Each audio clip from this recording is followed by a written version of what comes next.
নবী বলছেন তিন শ্রেণী মানুষ আছে যাদের চোখ আল্লাহর জাহান্নামের আগুনে পুড়বে না। বলুন একবার সুবহানাল্লাহ।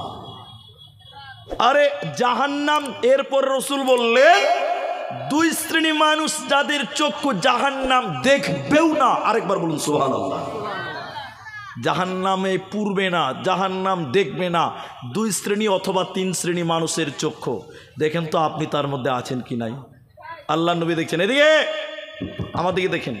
আল্লাহ নবী বলছেন যার চোখ বেগানা নারী দেখলে নিচু হয়, এই যার চোখ বেগানা নারী দেখলে নত হয়, নিচু হয়, ওই চোখ আল্লাহর জাহান্নামের আগুনে পুড়বে না। বলুন সুবহানাল্লাহ। এতগুলো লোক একবার মুখ খুলে বলুন তো, সত্য করে বলবেন, মিথ্যা বলবেন না। এখনকার সময় মেয়ে মানুষ দেখলে চোখ নিচু হয় না, চোখের পাওয়ার বেড়ে যায়। জি ভাই, ভোল্টেজ আরো বাড়ছে। আবার কিছু কিছু বয়স্ক মানুষ আছে চরিত্র ভালো নয়, কিছু বুড়া মানুষ দুশ্চরিত্র আছে না নাই? এরা কথা বলে না নাই? কিছু কিছু বুড়া চাচা আছে, চাচা সুন্দরী মেয়ে মানুষ দেখে চশমার ফাঁকে টেড়া করে দেখেন, কত চরিত্র খারাপ। হাদিস বলবো, আল্লাহ রসুল বলছেন তিন শ্রেণী মানুষ জাহান্নাম যাবে, আল্লাহ জান্নাত দিবেই না। তার মধ্যে একজন হলো শাইখুন জানিব, বৃদ্ধ ব্যভিচারকারী, যার বয়স হয়েছে, চরিত্র ভালো হয়নি, ক্যারেক্টার খারাপ, বদ চরিত্র, ওই লোককে আল্লাহ জান্নাত দিবে না। যে লোক মেয়ে মানুষ দেখলে ভ্যাল ভ্যাল করে তাকিয়ে থাকে, রসুল বলছেন এই চোখ জাহান্নামে, এবং এই চোখে গরম সীসা, গরম তামা গলিয়ে গলিয়ে তার চোখে ঢালা হবে, তার চক্ষুতে ঢালা হবে। যে চোখ দিয়ে বেগানা নারী দেখে কলিজা ঠান্ডা করেছিল, তার চোখে গরম তামা ঢালা হবে। আলী বললেন, এদিকে দেখেন, আল্লাহ নবী রাস্তায় চলতে মেয়ে মানুষ দেখতে পাওয়া যাবে, এটা স্বাভাবিক। বলুন আপনারা স্বাভাবিক না? আরে আজকে জালসা এসেছেন, মেয়ে মানুষ দেখেননি আপনারা? হ্যাঁ, ছোট ছেলে বলছে দেখিনি। চোখ কি বাসার আলমারিতে ছিল? হ্যাঁ, বলছে দেখিনি। তা রাস্তায় চললে মেয়ে মানুষ দেখতে পাওয়া যাবে কি যাবে না? একটু হ্যাঁ না বলেন। আল্লাহ নবী বলছেন আলী, একবার নজর পড়ে গেছে, জায়েজ, হারাম না। সতে চোখ নিচু করো।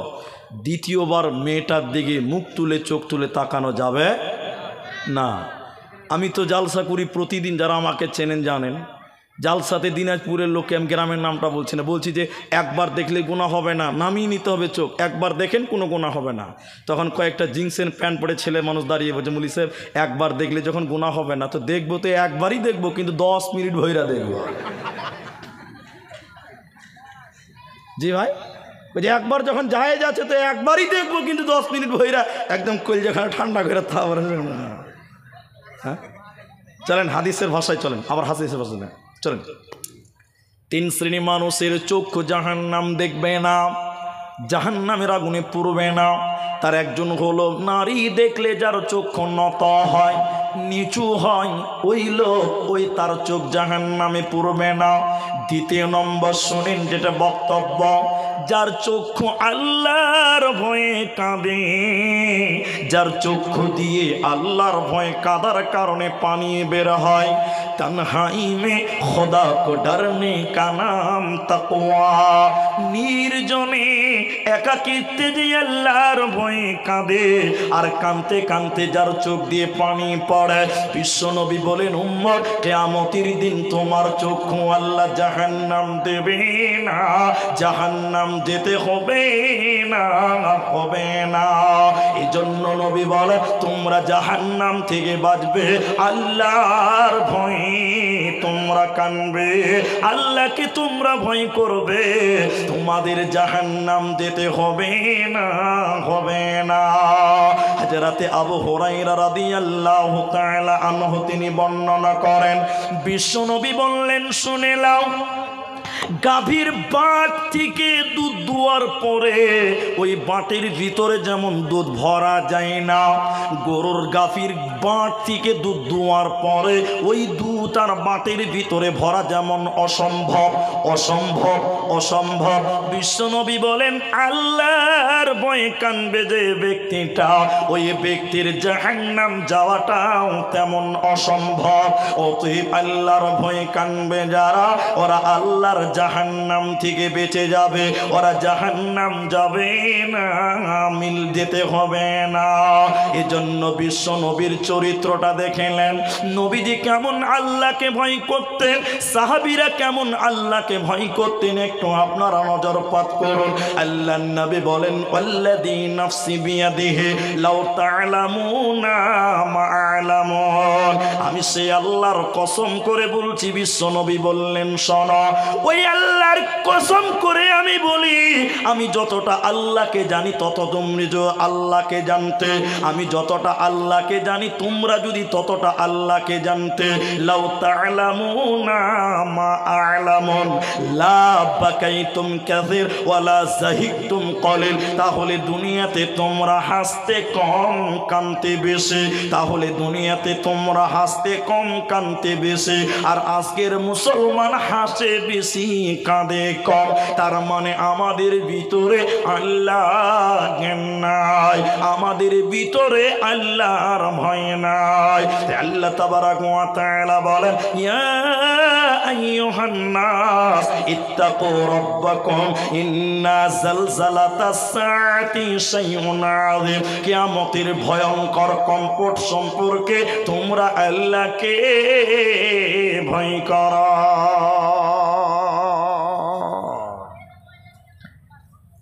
বানি ইসরাইলের জামানা একটা লোক, বুখারী শরীফে দুইবার হাদিসটি আমি বর্ণনা পেয়েছি। বনি ইসরাইলের জামানায় একটা লোক, আশরাফা আলা রাজুলুন, বানি ইসরাইল, সেই লোকটা এমন কোনো পাপ নাই যেটা সে করে নাই, সব পাপ করেছে, সব পাপ তার দ্বারা হয়েছে। কি পাপ করেছে? মানুষ মার্ডার করেছে, জেনা করেছে, চুরি করেছে, মানে অল পাপ, এমন কোনো অন্যায় নাই যেটা সে করে নাই। আমার দিকে খুব লক্ষ্য করেন, পেছনে অনেক লোক দাঁড়িয়ে আছেন, আমি কিন্তু দেখতে পাচ্ছি। বসেন, আল্লাহর রাস্তায় বসেন, যদি জায়গা না হয় সামনে আসেন, এখনও 200-400 লোক বসার জায়গা সামনে আছে। আর তাও যদি জায়গা না হয় স্টেজ আছে, বসার জায়গা দিতে হবে, মেহমান ডেকেছেন বসতে দিতে হবে। ভাই বসেন, এই চাদরওয়ালা বসো। বাবু আবার পেছন দিকে তাকাচ্ছে যে অন্য কাউকে বললো নাকি, গরুর গোশ বেশি খেয়ে নিয়েছে, কথা বুঝে না। বসেন, আল্লাহর রাস্তায় বসেন ভাই। আর আপনাদেরকে যারা বসে আছেন এতটি লোককে ডিস্টার্ব করবো না। এই যে সাইডে দেখেন সুন্দর রাস্তা করেছে, মনে হচ্ছে পঞ্চায়েতের লোক রাস্তা করে দিয়েছে ভাই। এদিক দিয়ে এসে সামনে বসতে পারবেন, জায়গা যথেষ্ট আছে। তা আমি যে কথাটা বলছি দেখেন, লোকটা এমন কোনো পাপ নাই যে করে নাই, সব পাপ করেছে, কিন্তু সেও তো ব্যক্তি মানুষ। কথা বুঝতে পারছেন? লোকটা যখন মরার আগে বয়োবৃদ্ধ হয়ে গেছে, লোকটার ভিতরে আল্লাহর ভয় ঢুকে গেছে। সবাই বলুন কার ভয়? আল্লাহর ভয়। লোকটা চিন্তা করছে যত পাপ করেছি আল্লাহ যদি ধরতে পারে, ধরবে আর সালাম জাহান্নাম দিবে, বাঁচার পথ নাই। এটা তার ধারণা, এটা তার ধারণা। ওই লোকটা তার ছেলেদেরকে ডেকেছে, ছেলে যারা ছিল তাদেরকে ডাকলো, ডেকে বলছে বাবা, আমি তোমাদের পিতা এমন কোনো পাপ নাই যেটা করিনি, সব পাপ করে ফেলেছি। আল্লাহ যদি ধরতে পারে বাঁচার কোনো পথ নাই। বেটারে, আমি যখন মরে যাব আমাকে তোমরা কবর দিবে না, দাফন কাফন করবে না। কি করবো আব্বা? আমার লাশটাকে তোমরা সমুদ্রের কাছে নিয়ে যাবে, নিয়ে যাওয়ার পর আমার লাশটাকে পুড়িয়ে ছাড়খাড় করে দিবে, আল্লাহ যেন আমাকে ধরতে না পারে। আসলে লোকটা বেকুব ছিল বটে।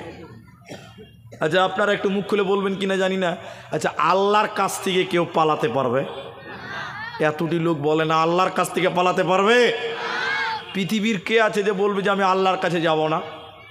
মত সম্পর্কে বলিনি, শোনেন। লোকটা বলছে আল্লাহ আমাকে ধরলেই জাহান্নাম দিবে, তাই যেন ধরতে না পারে, আমাকে পুড়িয়ে দিবে। এবার আমার দিকে দেখেন, অ্যাটেনশন হন। অমুসলিম ভাইয়েরা তাদের বাপ দাদা যারা মারা যায় তাদেরকে পুড়িয়ে দেয় ভাই। আচ্ছা, যেটা পুরনো হচ্ছে এটার নাম দেহ, এটার নাম কি? আচ্ছা, এই শরীরের কোনো মূল্য আছে? এতটি লোক কথা বলে না, মূল্য আছে? এটা মরে গেলে মুসলমান কবর দিবে তো কবরের মাটি চুয়ে চুয়ে খাবে, ঠিক বললাম না ভাই? কবরের যে সাপ বিচ্ছু বিভিন্ন রকম পোকা আপনার বাপের দেহটাকে টুকরিয়ে টুকরা করে করে করে করে মাটিতে খেয়ে নিয়েছে, খায় নাই? তাহলে এই দেহর কোনো মূল্য নাই, আসল মূল্য হলো আত্মার। কার? তো বলছে আল্লাহ যেন ধরতে না পারে আমাকে পুড়িয়ে দিবি। আরে আরে মাথা মোটা, তোকে যে পুড়বে এটা তো দেহ, এর কোনো মূল্য নেই। আসলে মূল্য আছে আত্মাটার। তুই মরেছিস মানে আজরাইল তোমার আত্মাটা আগে আল্লাহর কাছে পৌঁছে দিয়েছে। তাহলে আল্লাহর কাছ থেকে বাঁচতে পারলো? এরা বলে না। লোকটা যখন মারা যায়, ছেলেরা তার বাবার লাশকে কাঁধে করে নিয়ে গেল সমুদ্রের কাছে, নদীর ধারে। বাবার লাশটাকে পুড়িয়ে জ্বালিয়ে ছারখার করে ছাই বানিয়ে দিল। এবার বাবার ছাইকে দুই ভাগ করলো, দুই দিকে। ক্বালা নিসফাহু ফিল বাররি ওয়া নিসফাহু ফিল বাহর। দুই অংশ করে দিল ওই বাপের ছাইগুলোকে। অর্ধেক ছাইকে পানিতে সমুদ্রে ভাসিয়ে দিল, আর অর্ধেক ছাইকে হাওয়াতে উড়িয়ে দিল, আল্লাহ যেন তার বাবাকে ধরতে না পারে। এবার আল্লাহ তাবারাক ওয়া তাআলা আটলান্টিক মহাসাগরের জলকে বলবেন, পানিকে আল্লাহ আদেশ করবেন, পানি রে আমার অমুক বান্দার চাই তুমি যেখানে নিয়ে গেছো না কেন এক্ষুনি আমার কাছে জমা করে দাও। তাহলে সব কথা, সব জিনিসই আল্লাহর কথা শুনে, এই সমুদ্রের পানি জল পর্যন্ত আল্লাহর কথা শুনে এবার সমুদ্রের জল ওই ব্যক্তির চাইগুলোকে আল্লাহর সামনে জমা করে দিল। এবার আল্লাহ ঝড় বাতাসকে বলছেন, বাতাস আমার অমুক বান্দার চাই তুমি যেখানে নিয়ে গেছো না কেন এক্ষুনি আমার কাছে জমা করে দাও। হাওয়া বাতাস সেই ব্যক্তির ছাই জমা করে দিল, সমুদ্রের পানি পর্যন্ত ছাই জমা করে দিল। আল্লাহ ওই ছাই থেকে মানুষ বানাবেন, মানুষের বডি বানাবেন, দেহটা আবার বানাবেন। বানানোর পর আল্লাহ ওর ভিতরে আত্মাটা ভরে দেবে, যে আত্মাটা আজরাইল আগে আল্লাহর কাছে পৌঁছে দিয়েছে। ওই আত্মাটা তার ভিতরে দেওয়ার পর আল্লাহ তাবারাক ওয়া তাআলা তাকে বলবেন, তুমি বলো, তুমি বলো, তুমি বলো তোমার ছেলে মেয়েদেরকে এই ওসিয়ত কেন কেন কেন করেছিলে বলো, কিসের কারণে তুমি তোমার ছেলে মেয়েদেরকে এই ওসিয়ত করেছিলে বলো। আল্লাহ কিন্তু সব জানেন, তিনি আলিমুম বিযাতিস সুদূর। এরপরও আল্লাহ তাকে জিজ্ঞাসা করেছে, জবানে তোমার শুনতে চাই বান্দা। আল্লাহ তাবারাক ওয়া তাআলা ওই ব্যক্তিকে যখন জিজ্ঞাসা করছেন, তুমি ছেলেদেরকে পুড়িয়ে দিতে বলেছিলে কেন, সমুদ্রে তোমার ছাইকে ছিটাতে বলেছিলে কেন কেন। এবার লোকটা কেঁদে কেঁদে কেঁদে আল্লাহকে বলছেন, আল্লাহ পৃথিবীর কারো ভয় নয়, পৃথিবীর দুনিয়ার কোনো কারণ নয়, কারণ একটাই আল্লাহ, শুধুমাত্র আপনার ভয়, শুধুমাত্র আপনার ভয়ের কারণে আল্লাহ তোমার ভয় আমার দিলে ঢুকে গেছিল, তোমার কাছ থেকে বাঁচার কারণে তোমার ভয়ে ছেলেদেরকে পুড়িয়ে ছারখার করতে বলেছিলাম। আল্লাহ বলেন, বান্দা তুমি আমাকে ভয় করেছিলা, আমি আল্লাহকে তোমরা ভয় করেছিলে, তুমি ভয় করেছিলে, যাও যাও যাও ফাগাফারা লাহু, আমি আল্লাহ তোমাকেও ক্ষমা করে দিলাম। বান্দারে আজকে তোমাকে জাহান্নাম যেতে হবে না, হবে না, হবে না। এই জন্য হুঁশিয়ার হয়ে যাও, দুনিয়াতে আল্লাহর ভয় দিলে রাখো, মরার পর কোনো চিন্তা রবে না, রবে না। আল্লাহর নবী বলেন ওয়া রাজুলুন যাকারাল্লাহু খালিয়ান ফাফাজাতুহু আইনাহু, যে ব্যক্তি আল্লাহর ভয় কানবে ওই ব্যক্তি আল্লাহর আরশের নিচের মেহমান বেনে যাবে, ওর কোনো চিন্তা থাকবে না, রবে না, রবে না।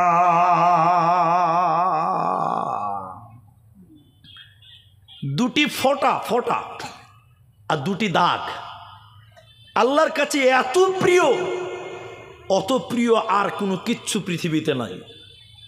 দুটি ফোঁটা আর দুটি চিহ্ন বা দাগ, এদিকে খুব অ্যাটেনশন হন। দুটি ফোঁটা বলতে বুঝায় আপনাদেরকে জিহাদ, জিহাদের ময়দানে কাফেরেরা মেরেছে, তলোয়ার মেরেছে, তীর মেরেছে, ওই ক্ষত জায়গা থেকে টিস টস টস করে করে করে করে করে করে রক্ত বের হচ্ছে, রক্তর ফোঁটা। সবাই বলুন কিসের ফোঁটা বললাম? রক্তের ফোঁটা। বিশ্বনবী বলছেন আল্লাহর কাছে এত প্রিয়, আল্লাহর কাছে তত প্রিয় আর কিছু নেই, দুটির মধ্যে এটি একটা। দ্বিতীয় নম্বর, এদিকে এদিকে আল্লাহর ভয়ে কানতে কানতে কানতে কানতে চোখ দিয়ে এক ফোঁটা পানি বের হয়ে গেছে।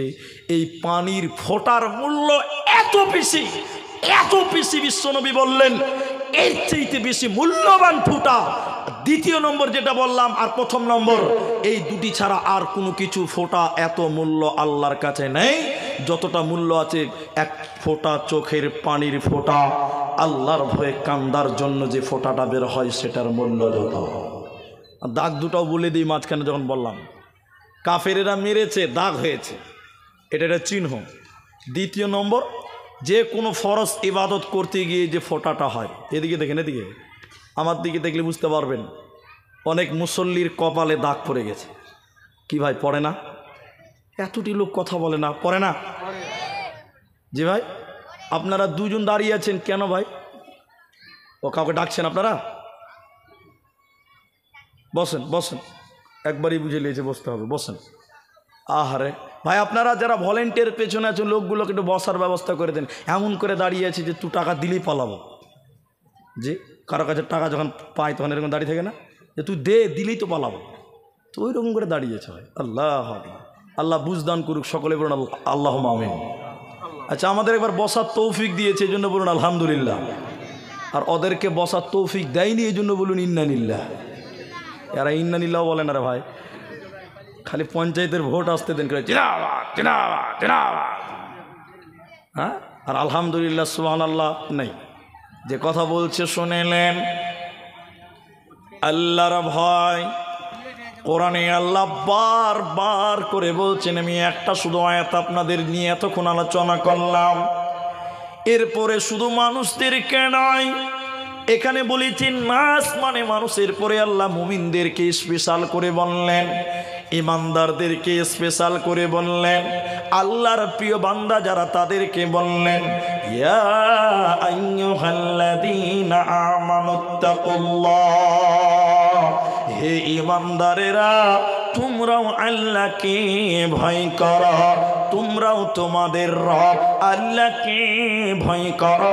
যতটা ভয় করা দরকার অতটা ভয় ভীতি নিয়ে দুনিয়াতে তোমরা আল্লাহর ভয়ে দুনিয়া গড়ো, তাহলে দুনিয়াতে তোমাদের দ্বারা গুনাহ হবে না, পাপ হবে না, অপরাধ হবে না। এজন্য আল্লাহ কখনো ইমানদারদের, কখনো মুমিনদের, কখনো মানুষদেরকে ইশারা করলেন বলে কেমন কেমন ভয় আপনার ভিতরে থাকবে।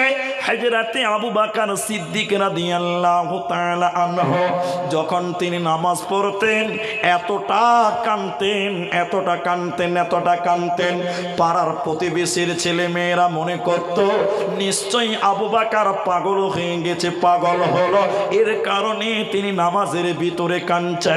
নবীজি বলছেন না, আবু বাকার পাগল নয়, আবু বাকার কাঁদছে কেন?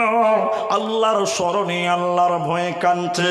এজন্য রাতের বেলায় 2 রাকাত নামাজ পড়বেন, মাঝে মধ্যে উঠবেন এবং 2 রাকাত নামাজ পড়বেন, হাত তুলে একা একা দোয়া করবেন আর বলবেন আল্লাহুম্মা হাসিবনি হিসাবান ইয়াসীরা, রব্বুল আলামিন তুমি আমার হিসাবকে সহজ করে দিও, আসান করে দিও। আল্লাহ তাবারাক ওয়া তাআলা তুমি আমার হিসাবকে সহজ করে দিও, আসান করে দিও। এই দোয়া করবেন আর আল্লাহর ভয়ে কাঁদবেন। আল্লাহর ভয়ে যদি কাঁদতে পারেন, আল্লাহ আপনাকে জাহান্নাম দেবে না, আপনার কোনো চিন্তাও থাকবে না। এজন্য আল্লাহ সাধারণ যারা মুমিন, যারা ইমানদার যারা, তাদেরকেও বললেন ইয়া আইয়ুহাল্লাযীনা আমানুত্তাকুল্লাহ, হে ইমানদারেরা তোমরা আমি আল্লাহকে ভয় করো। যতটুকু ভয় করা দরকার অতটুকু ভীতি সন্ত্রস্ত হয়ে দুনিয়াতে তোমরা আল্লাহর ইবাদত করো।